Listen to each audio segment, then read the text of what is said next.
Kev G weather overview, and we will be gaining some sunlight at the end of this month, believe it or not. ABC 7 has your December almanac, average temps, average precip.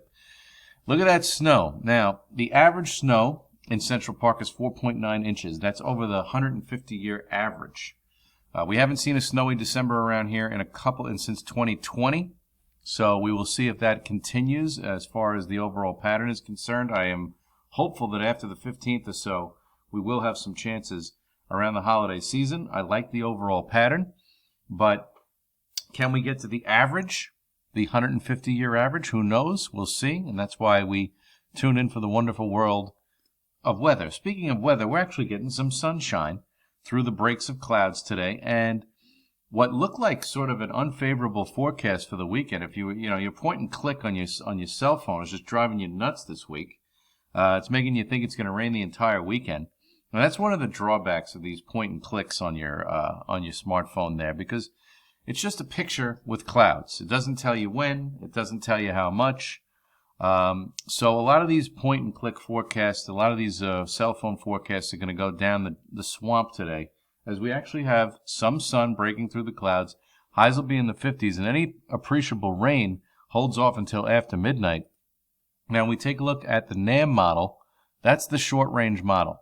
So when we look at that, we see that it's going to develop an area of pretty steady rain, and this, unfortunately, is really going to wipe out our Sunday, but it's not until after midnight that rain moves in, and then it starts to get heavy at times, and we can get up to an inch of rain. Here we are around 8 to 9 o'clock in the morning, so when you're putting on that pot of coffee tomorrow morning, it is going to be pouring in most of the places around the tri-state area, and maybe we'll get some breaks where it's not as heavy, but this is a solid inch of rain, and the NAM model has it raining at least steadily through at least 4 or 5 o'clock tomorrow before it clears out. Now, north and west of the city, it may take a little bit longer than that to clear out, as this fairly weak moving storm, but it's got enough moisture with it, and that's all you need to make our Sunday a very crummy in the way of precip and overall just damp conditions. So after that goes by, the rest of the week is very much a carbon copy of the last week that we just had. We're going to see a cooler middle of the week, maybe start off mild on Monday, and then we cool it down for the midweek period as this northerly wind flow starts to develop. We get a weak front to move through.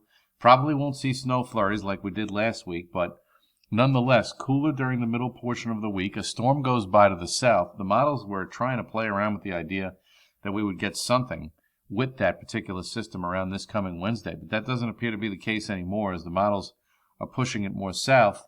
And then we have a weak front for the end of the week, and then a more important storm could develop by the time we get into next Sunday, December 10th, and that could bring a swath of moderate to heavy rain, and that'll just be something that we have to keep an eye out for, and that could be very windy behind that front around Monday, December 11th. But overall, it's a pretty quiet pattern. The temperatures are not going to be that formidable this week, at least in the early portion of the week, but then we'll see them drop off. So we will have to deal with those couple of days this week, just like last week, where it was chilly. But today, I think we could get up to 57 with the way the cloud cover is sort of, we're breaking through a little bit. Tomorrow, the high is around 51, but it's not going to feel like that. It's going to be raw and rainy for most of the day.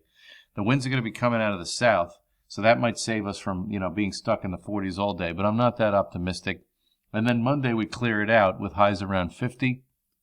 And then Tuesday we start to drop off with highs around 45. Now the normal high this time of year is around 49, as we saw off Lee Goldberg's almanac there. And then the cooler day for the entire week is once again Wednesday. So, we're having 2 back-to-back Wednesdays in a row where it is on the cool side of things with lots of sunshine, and then highs on Thursday around 45. So that's pretty much it. We're looking at a situation where, get your activities in today. Tomorrow's not so good. Rest of the week doesn't look too bad. We have a storm going by to the south, and then we'll watch that storm for around the 10th, and that could bring another area of moderate to heavy rain through here, and then a colder pattern to follow for early next week.